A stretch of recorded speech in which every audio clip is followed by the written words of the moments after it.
Buenos días, ya chiquillos, buenos días. Vamos a comenzar la clase. Vamos a ver lo que es la patria vieja.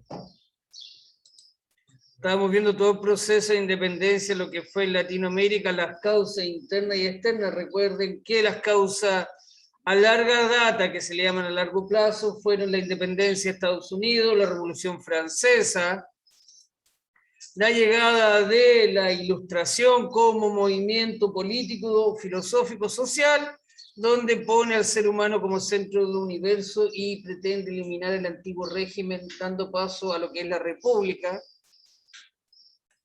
El tema también de que Napoleón invade España, metiendo preso a Fernando VII, el rey de España, en donde toda Latinoamérica y Chile parten con las primeras juntas de gobierno, que yo les decía, las primeras juntas de gobierno simplemente son para reivindicar el poder del rey de España, que le van a guardar el puesto por mientras él vuelve, pero poco a poco empiezan a tomar gusto a esta independencia y empiezan a aparecer los primeros vestigios de un proceso independentista donde aparecen las figuras de Carrera, San Martín en Argentina, Manuel Rodríguez en Chile y Bernardo Higgins.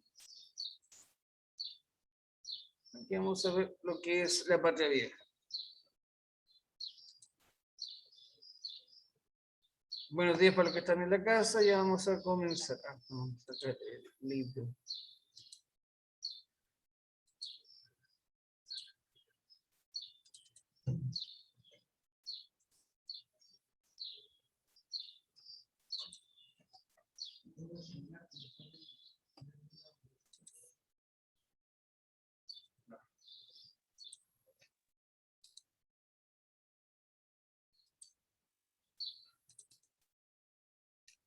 No quiere abrir.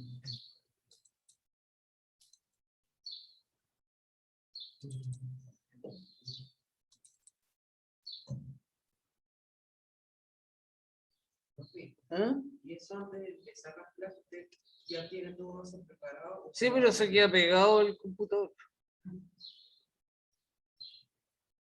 Ese es el problema. El computador está lento, mira. Ahí recién abrió. Ese que trae y tiene Windows Vista. Y el PPT emergente todavía no lo quiere abrir. Windows Vista es criticado por Ser malo. muy comedor.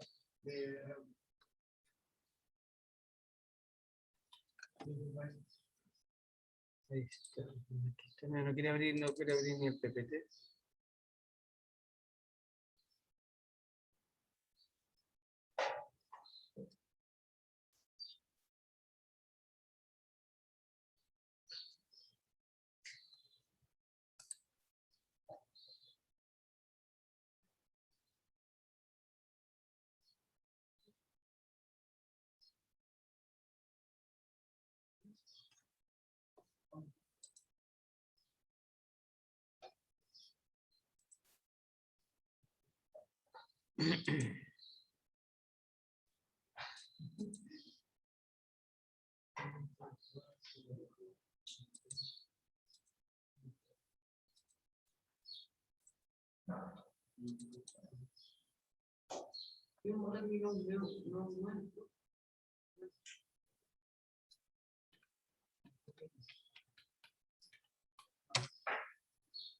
Ya quiebro esta cosa al fin, al fin. Ya, chiquillos.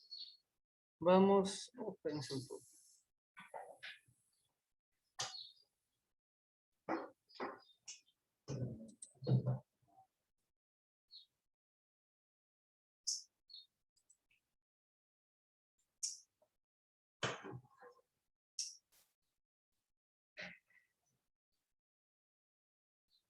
Es muy lento el computador, ese es el problema. Mira.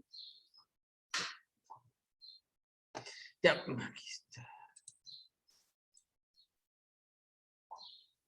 Por mientras recordemos que la semana pasada vimos las actividades del libro, yo creo que deberían tener las listas sobre la independencia de las colonias panamericanas, que fue la página 152, 153.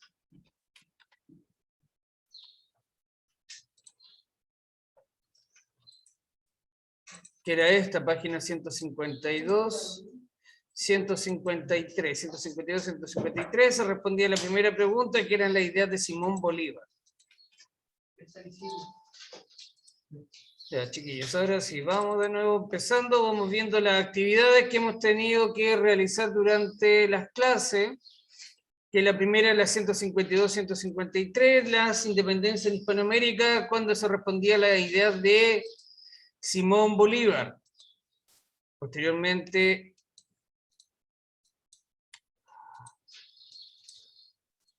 Posteriormente, teníamos la actividad de la página 160-161 sobre cómo fue este proceso, porque la primera es la causa de por qué se quería hacer una independencia y cómo fue el proceso independentista. Que sería aquí, proceso de independencia hispanoamérica. ¿Cómo fueron el proceso? ¿Cómo resultó todo esto? Y también aquí era la primera pregunta, nada más. Y la última actividad que fue sobre la conformación de la independencia de Chile, la 162-163, que esa la vimos, si no me equivoco, la semana pasada, que era esta. Que también es la misma de recopilar qué información entrega cada una de las fuentes, qué dice cada una de las fuentes. Este, como le decía yo, este era el panfleto que se ocupó para llamar a la primera junta de gobierno en Chile. Y así sucesivamente usted tiene que ir viendo qué información entrega cada uno de los, ¿cómo se llama? De los textos que informan. Ahora vamos a ver acá esto de aquí. Esperemos que no se nos dañe tanto. Bueno, aquí viene lo que es la patria vieja. Vamos a hacer que se abra esta cosa aquí y no colapse tanto el computador.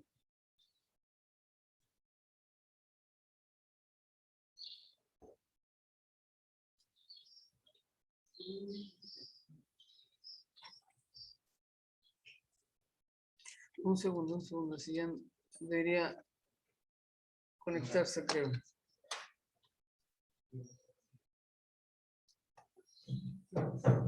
Ahí sí.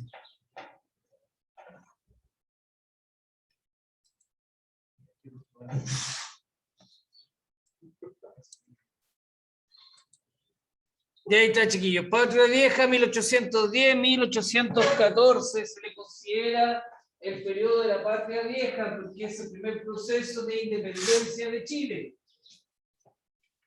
Obviamente la independencia nosotros ya nos explicamos que se divide en tres partes: Patria Vieja, la Reconquista y la Patria Nueva. Aquí vamos a ver cuáles fueron las grandes obras y el principal personaje que se impuso durante la Patria Vieja. Tenemos que la Patria Vieja comienza, o más bien dicho, se dice que parte el 18 de septiembre de 1810, con la primera junta de gobierno. Posteriormente, las principales cosas que empieza a realizar es que crean cuerpos militares existentes. O sea, acá en Chile había cuerpos militares, estaba el ejército español, obviamente establecido, pero la mayoría de este ejército eran ya criollos o personas que vivían dentro del territorio. Entonces, ¿qué es lo que se hace? Se reorganiza, ya no están bajo el mando de España, sino que quedan bajo el mando directamente del presidente de la primera junta de gobierno en Chile, o sea, de Manuel de Toro y Zambrano. Posteriormente, se decreta la apertura de los puertos, que esto yo lo que les decía que fue lo más importante, esto.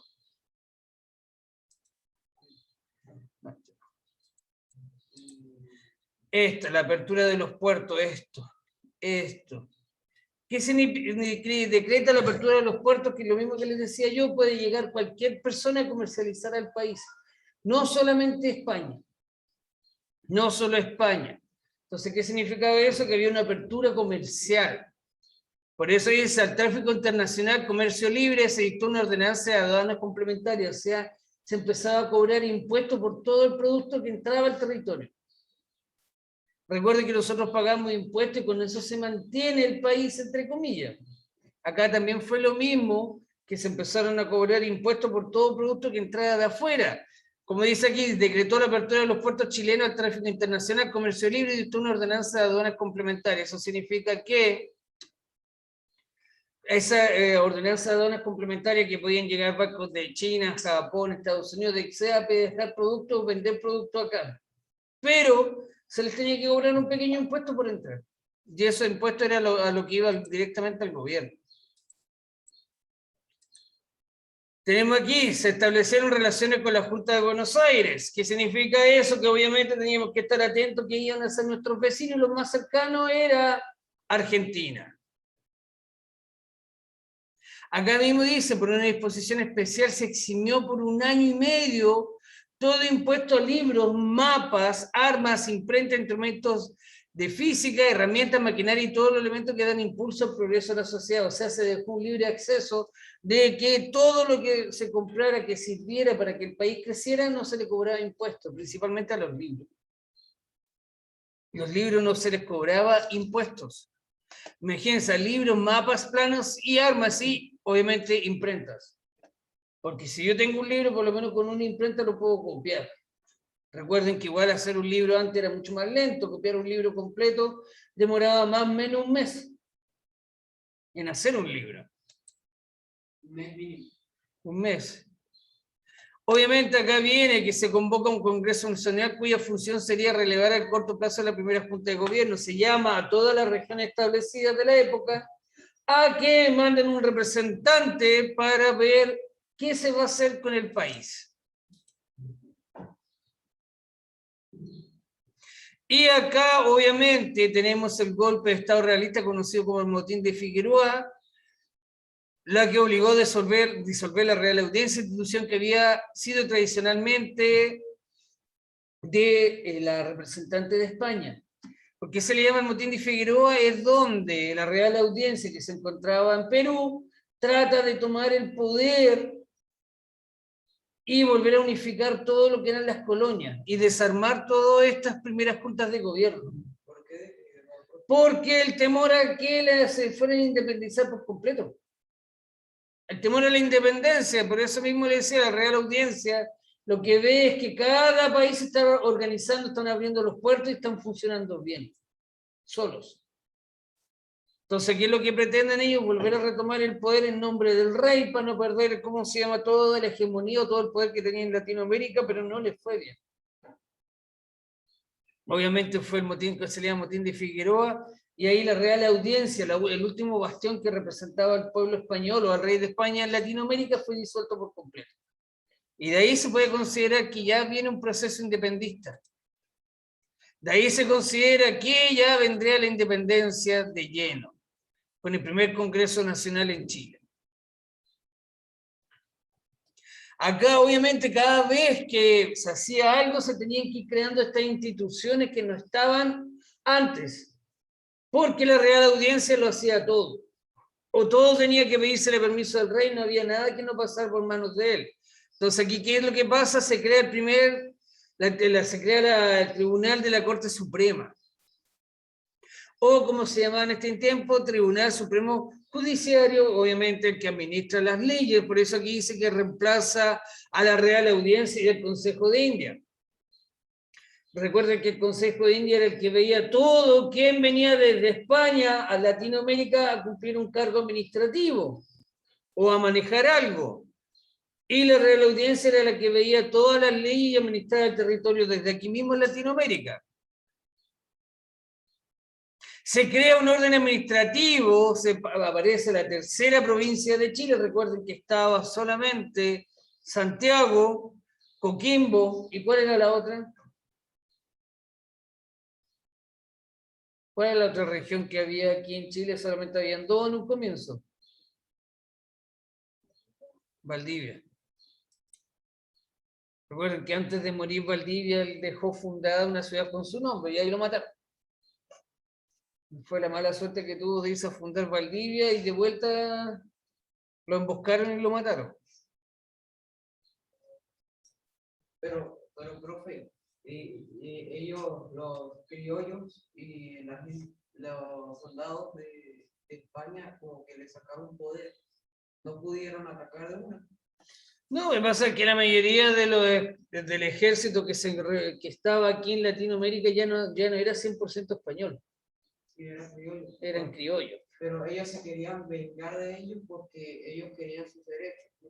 Más que vengarse fue un tema de independencia, nomás de independizarse, de empezar a, como te digo, a mandarse solo. Y todo el tema partió por la cosa económica, por la plata. Por la plata, porque España le sacaba plata a todo acá. A todos le sacaba plata y todo se iba por fuera y la gente aquí queda demasiado empobrecida. Acá también, como se dice, se dispuso al cese el envío de dinero a Lima para la Inquisición. ¿Ustedes saben lo que era la Inquisición? ¿Se acuerdan o no se acuerdan? ¿Qué era la Inquisición? Allá atrás, ¿se recuerdan qué era la Inquisición? Acuérdense, ¿qué era la Inquisición? La Inquisición viene más o menos de la Edad Media en adelante. El Tribunal de la Inquisición. ¿Se acuerdan o no? Búsquenlo por ahí. 5 segundos a ver quién me responde, que lo que están en la casa que tienen el internet ahí mismo. ¿Qué es la Inquisición?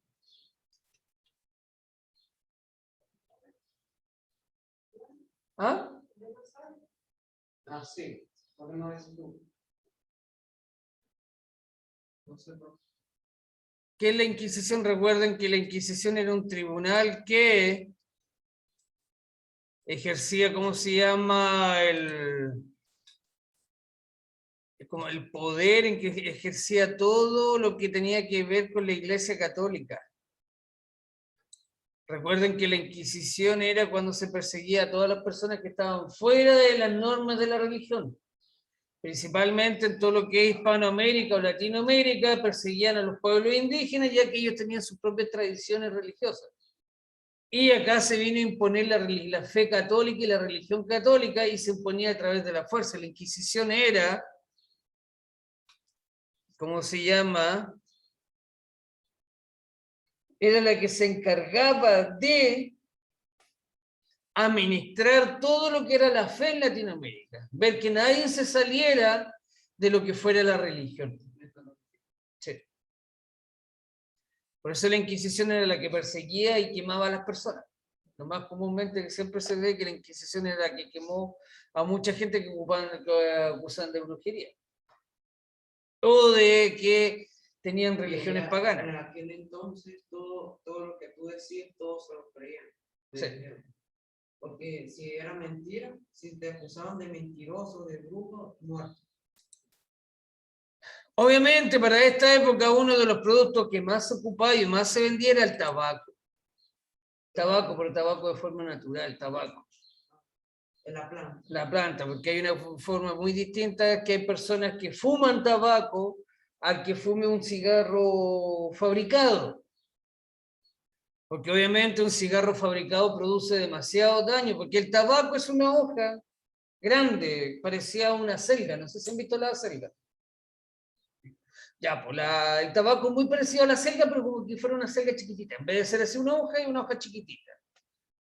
Esas se plantan, crecen a ras de suelo, y obviamente la persona que fuma tabaco lo único que hace es cortarla, dejarla que se seque y se la fuma. Pero si usted algún día considera fumar un cigarro de estos que venden fabricados, no les recomiendo, porque esos tienen demasiados químicos. Consideren que una hoja de tabaco es una hoja que se quema, a diferencia de un cigarro que tiene alquitrán, nitratos de sodio, tiene un sinfín de químicos que al final son 100% dañinos, así que eso no conviene por ningún lado mirarlo, ni siquiera para fumar. Acá están, dicen, esto viene muy relacionado con lo que es aquí. En asunto eclesiástico, que significa la representación de la iglesia, se suprimieron los derechos de las parroquias que se pagaban por la administración de sacramentos, y en cambio se acordó una pequeña subvención de la iglesia por el Estado. O sea, las iglesias las mantenía el Estado. El Estado, o sea, España, la Real Audiencia, mantenía y le pagaba a todos los representantes eclesiásticos, los de la iglesia, un sueldo. En lo cual, esto con la desaparición de la Inquisición, el Estado dejó de subvencionar a las iglesias y les dejó de dar plata. Todo eso ocurre durante la Patria Vieja. En Chile es la primera vez que es el primer país latinoamericano que declara la libertad. Pero no es que se acabe, ¿cómo se llama? La esclavitud. ¿Ah? No, en Chile fue, bueno, Chile fueron los primeros dentro del proceso independentista acá. Los países latinoamericanos, recuerden que Haití es una isla. Bueno, Dentro del, obviamente este pertenece al continente, pero Haití fue el primero, pero dentro de este proceso latinoamericano, una de las reformas más importantes dentro de nuestros vecinos, que son Perú, Bolivia, Argentina, más arriba Colombia, Brasil, los que están a este lado de acá, Chile fue el primero en abolir la esclavitud, pero no de lleno, sino lo que dio fue la libertad de vientre. ¿Qué significa eso? Que todo hijo de esclavo nacía libre. Los que eran esclavos ya eran esclavos. No había forma de quitarle la esclavitud, pero todos los hijos de esclavos nacían libres. Como dice aquí, una de las reformas más importantes fue la abolición parcial de la esclavitud por iniciativa de Manuel de Salas. Se declaró libre a todo hijo de esclavo nacido en Chile, asimismo se prohibió la internación de esclavos al país. Esta ley fue conocida como la libertad de vientre. Por eso le digo, todos los hijos de los nacidos dentro del territorio que eran esclavos eran libres. y con los esclavos no. Con los que eran esclavos siguieron siendo esclavos, nada más. Más allá de que cada persona o cada dueño de esclavo le diera la libertad. Ya, porque ya estaban, no podían librarse de su dueño. No. Tenían dueño. Sí. No fue como aquel entonces, en la Edad Media, ¿recuerdas cuando estábamos hablando que hubo un caos y entonces los esclavos se escapaban? Sí, pero acá no, acá simplemente se le dio libertad a los hijos de... Y acá está José Miguel Carrera. Se le puede considerar el primer presidente de Chile. ¿Qué hizo José Miguel Carrera? Creó La Aurora de Chile, que es el primer periódico nacional, La Aurora de Chile. Posteriormente funda el primer colegio que no es católico, que es el Instituto Nacional, que es este. El Instituto Nacional es el primer colegio que existe en Chile, como tal, laico, que no pertenece a ninguna congregación ni iglesia y es abierto a toda la gente. Por eso es el colegio más emblemático de Chile, porque imagínense, está creado más o menos desde 1810 en adelante. Y que todavía se mantiene. El 4 de julio se va a conocer la primera bandera nacional, que es azul, blanco y amarillo. La primera... ¿Ah? No se ve muy bien ahí el color, ¿por qué está tan malo el color acá? Bueno, es azul arriba, blanco al medio y amarillo abajo. Ahí está. Posteriormente a eso, el 21 de agosto se abren las primeras escuelas públicas en Chile. Recién se empieza a abrir la educación. Recuerden que antes de esto, toda la educación estaba en manos de las congregaciones religiosas, tanto por un lado las monjas, y por el otro lado principalmente los jesuitas o los salesianos con los hombres. Y no aceptaban a cualquier persona. No se aceptaba a cualquier persona en esta escuela, pero cuando José Miguel Carrera crea el Instituto Nacional y posteriormente abre las primeras escuelas públicas de libre acceso para todo el mundo. Tenemos también que se crea la Junta de Vacuna, que son detalles, o sea, fue la primera vez, estamos hablando, imagínense, del siglo, ¿qué siglo es? Si el siglo XVIII, o sea, 1800, ¿qué siglo es? Siglo XIX. Imagínense, en el siglo XIX, por primera vez en Chile se empieza a vacunar a la gente. Ya existían las primeras vacunas, principalmente era contra la fiebre amarilla. No, pero eso se daba más por el Caribe. La peste. Esta era no era la peste cristal. ¿Cuál es la otra cristal? ¿Ah? La peste negra era No, sí, pero es que la peste negra, porque está la rubiola, la peste cristal, me falta una. Está la peste cristal, la rubiola, la meningitis, pero eso ya se vio después, las paperas, me falta una peste, que le salen como puras manchitas, que a todos ustedes los vacunan cuando chicos contra esa peste. Era una de las más que se daban, tengo que usted se llena de puras ronchitas. ¿Sí? ¿Cuándo le da? Les dije la peste cristal, la rubiola, Parece que era la rubiola. Las paperas que. Bueno, todos ustedes están vacunados ya, apenas cuando nacen los pinchan al tiro contra todo ese tipo de enfermedades. Y aquí el 26 de octubre, obviamente, tienen claro que se aprueba la primera constitución en Chile. Y se abren las primeras relaciones como tal, Chile como tal, con Estados Unidos. Como tal, Chile ya no se reconoce como colonia, sino como un territorio, un país independiente. Se crea el cuartel de cuerpo de granaderos, o sea, como el primer cuerpo de ejército directamente nacional. El 30 de octubre, el primer escudo nacional, que es este. No sé si ahí lo ven. Dice que aquí en las tinieblas va a haber luz y el concilio ante todo, o uno tiene que conciliar las cosas ante todo para ver la luz en las tinieblas. Eso está en latín.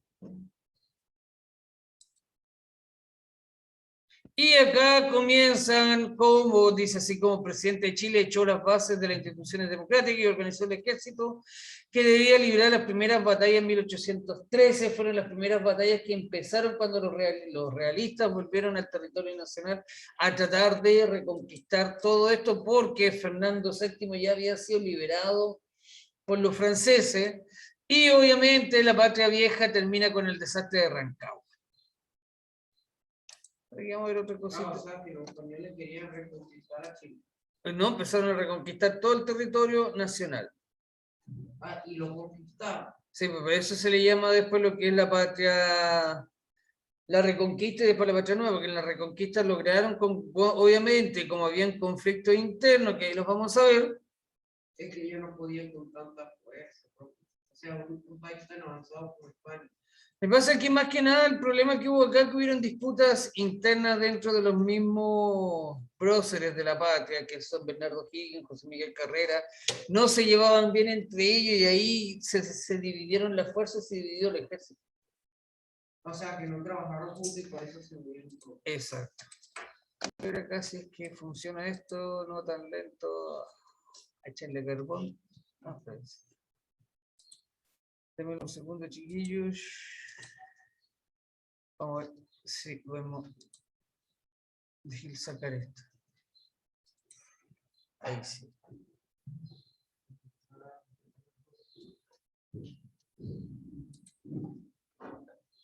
Ahí sí, ahí sí.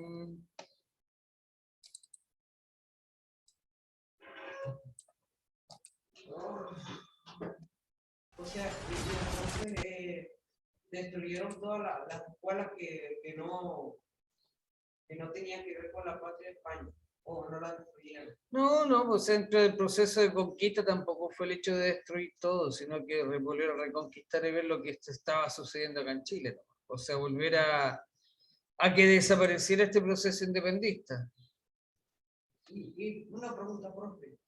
¿Esas pistolas aquí en entonces eran a pólvora o a bolitas de plomo? Se llaman arcabuces. Y un arcabuz es algo bien sencillo, es como vulgarmente lo podrían decir hoy en día una pistola hechiza, pero esa pistola era. We can't manage work like this. Todas las pistolas That's why I tenían use que darle pólvora, después Monday.com. le ponían un pedacito de género y de ahí ponían un balín de plomo. Todo junto. Todo junto.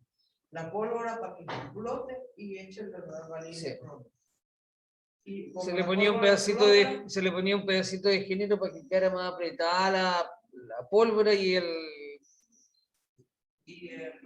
la bala de plomo, pero esas pistolas no era disparar, así uno disparaba y la bala podía pegarle a cualquiera. La Logia Lautaro fue fundada en España en 1811 y su objetivo es independizar América de los españoles. Su nombre es en honor al caudillo indígena Lautaro, cuyas hazañas se conocen en Europa. ¿Y los mosquetes también eran así? Sí, también eran así, pues sí, por eso todos eran igual, todos tenían el mismo estilo. A ver aquí.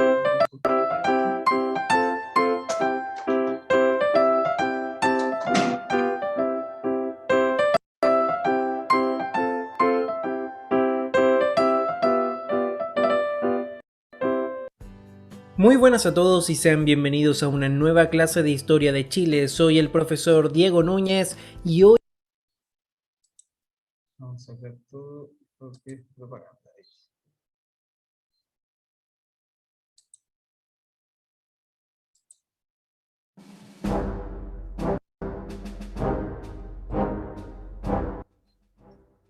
La llegada abrupta de los Carreras, liderados por José Miguel, será con mucha fuerza, lo cual generará una división de opiniones y dejará entrever una vieja enemistad o rivalidad entre dos ciudades. Por un lado, Concepción, liderada en su mayoría por Juan Martínez de Rosas, Gaspar Marín y Bernardo O'Higgins, no reconocían el gobierno de Carrera ni de los santiaguinos, como a su vez del lado más conservador de Chile, que veía a Carrera como un insurgente, pero también despertó mucha simpatía popular por el trato de Carrera con la aristocracia, que la ve con indiferencia, lo cual traerá problemas en su gobierno. José Miguel Carrera, apodado el Príncipe de los Caminos por el Nobel Pablo Neruda, creía firmemente que la libertad americana y que los chilenos tenían el derecho y el deber con su tierra y no el extranjero, no el rey ni la corona. Al ver el tibio y lento proceso de autonomía y el escuchar las noticias de las otras colonias, como también de las derrotas de Napoleón y su inminente caída, Carrera está convencido que la oportunidad de Chile de tener su propio estado y su libertad es ahora o nunca. Para ello deben estar preparados militarmente. Este brusco hecho de los golpes de estado y la dictadura de Carrera, que en su momento generó gran tensión, sobre todo con Concepción, que se militarizó e invitó al conflicto entre ambas ciudades, fue algo que dividió completamente a todos los patriotas, pero estos ánimos se fueron apagando rápidamente. No obstante, la figura Por de eso mismo le decía, había una pelea, una disputa entre José Miguel Carrera y Bernardo O'Higgins. ¿Quién tomaba el poder? No entendí, profe, muy bien cómo fue el conflicto. Es que el conflicto entre José Miguel Carrera y Bernardo O'Higgins viene por una cosa más de clase social, porque todos saben, ¿cómo le decían a Bernardo O'Higgins? Yo me acuerdo que se recuerdan aquí.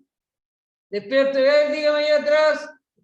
Despierto, le pregunto, ¿cómo le decían a Bernardo O'Higgins? ¿Cómo le decían a Bernardo O'Higgins? Ya, pues, ¿cómo le decían a Bernardo O'Higgins antes? Ya, siéntese bien, parece, si no sabe abajo hacer clase. Ya, pues, esta materia tuvieron que haberla visto en quinto, si no me equivoco, sexto. ¿Cómo le decían a Bernardo O'Higgins? De los que están en la casa, ¿cómo le decían a Bernardo O'Higgins y por qué peleaba con José Miguel Carrera, que venía de... José Miguel Carrera venía de una familia noble de tradición que había peleado en España, que había pertenecido al ejército español, y obviamente tenía un título nobiliario, que significa que es de pertenece a la aristocracia y está emparentado con el rey. Pero Bernardo O'Higgins, ¿cómo le decían? Vuelvo a preguntar a los que están en la casa. Aquí responden acá. Ya, pero eso, sí, se le decían así, pero eso tiene un dicho coloquial. Que ¿cómo le dicen a los jóvenes que no tienen papá? ¿Ah? No. No tengo, guacho. Guacho. A Bernardo O'Higgins era el guacho O'Higgins, así lo trataba todo el mundo porque él no tenía papá, o sea, no es que no tuviera papá. Todos sabían que el papá era Ambrosio O'Higgins, que era uno de los intendentes enviados directamente por el rey de España al territorio nacional y era una de las personas más influentes y tenía más dinero para la época.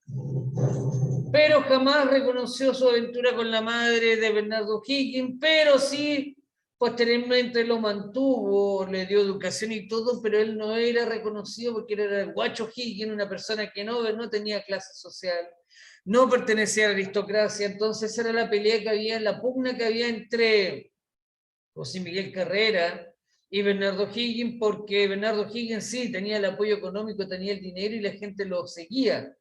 porque él, entre comillas, como dirían ahora, viene del pueblo, viene de abajo, y José Miguel Carrera no, pues él era un aristocrático, era un noble. Y siempre miró menos a Bernardo Higgins porque le decía que no tenía derecho a nada. Y esa fue la pelea que hubo entre ellos dos, y eso fue lo que hizo que el proceso de independencia se demorara tanto en Chile. Martínez de Rosas será importante, pues es él quien maneja los hilos de la política e influencia en Concepción y el sur. Carrera, por otro lado, tiene planes de fortalecer aún más las fuerzas militares del ejército y aumentar el número en sus filas. Entre las estrategias que se usaron fueron reclutamiento por fundo, que es darle un cargo militar alto a un criollo y dejarlo comandar a sus trabajadores como soldados.